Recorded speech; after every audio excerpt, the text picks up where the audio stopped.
Hello, I'm Colin Hanratty from hostelworld.com, and here are 10 things you need to know about Dublin.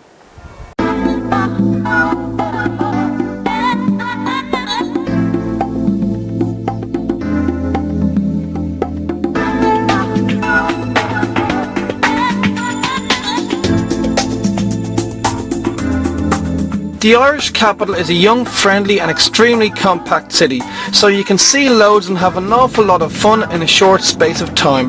Getting more and more multicultural every day, Dublin is the home of Guinness, the birthplace of some of the world's best known writers and musicians, and its nightlife is legendary around the world. Now, here is the first of those 10 things.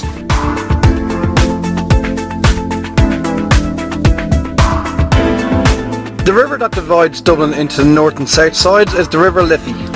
There are many bridges which cross the River Liffey, the best known being the Halfpenny Bridge and this bridge here, O'Connell Bridge, which is longer in width than it is in length.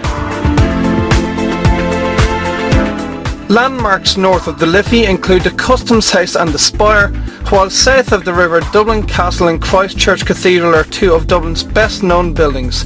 And the great thing about Dublin is, because it is so compact, you can walk from Henry Street on the north side to Grafton Street on the south side in less than 10 minutes.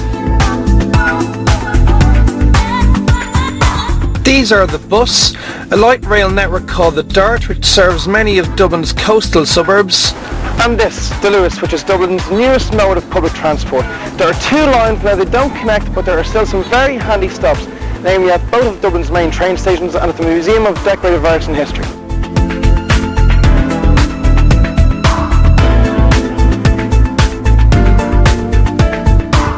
Rome has the Colosseum, Paris has the Eiffel Tower, and Dublin has the factory where one of its most famous exports, Guinness, is brewed.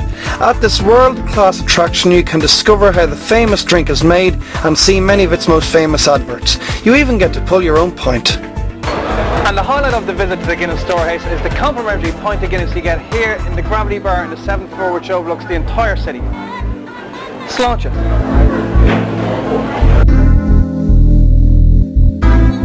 Naturally, there's a lot more to see in Dublin than a brewery. Other attractions well worth visiting include Dublin Castle and Christ Church Cathedral, which I mentioned earlier, while if you're looking for somewhere to chill out for a few hours, check out one of the city's parks like St Stephen's Green at the top of Grafton Street or the Phoenix Park, the largest urban park in Europe.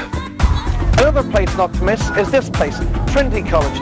It's right in the middle of the city centre. It's home to one of the oldest books in the world called the Book of Kells, and past pupils include Oscar Wilde and Samuel Beckett.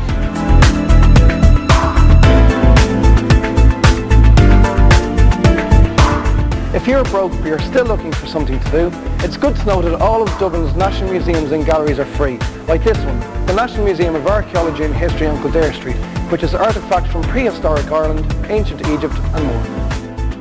Others include the National Museum of Decorative Arts and History in Collins Barracks and the National Gallery on Merrion Square, which is Ireland's premier art gallery.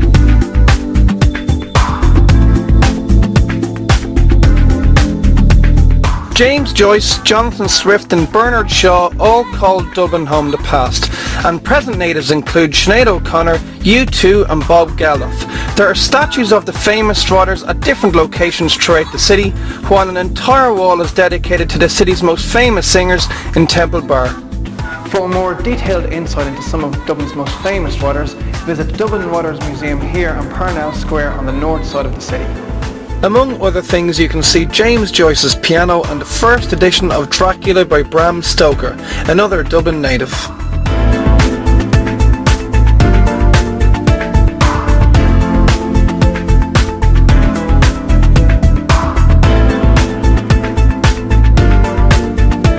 If you have the time when you visit Dublin, try and visit some of the city's suburbs, like this one called Howth, a fishing village on the north side of the city.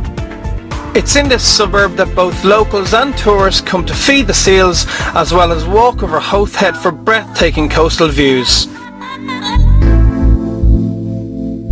Also north of the Liffey is Malahide, which is known for its cafes and restaurants, and Portmarnock, which is popular for its beach.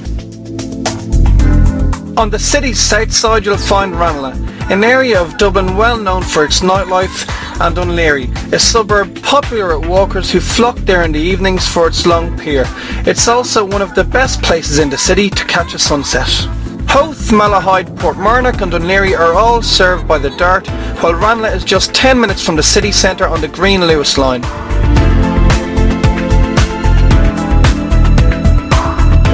As you would expect from a capital city, Dublin is great for shopping. Henry Street is the main street north of the river, while on the south side Grafton Street is where you'll find well-known stores, along with more local ones not so familiar. There are also lots of shopping centres, like the Stephen's Green Shopping Centre at the top of Grafton Street. Now while Temple Bar is best known for its bars and restaurants, it's also one of the best places in the city to pick up a bargain. Shops like Sharps, Fill and Flip, both on Fowne Street,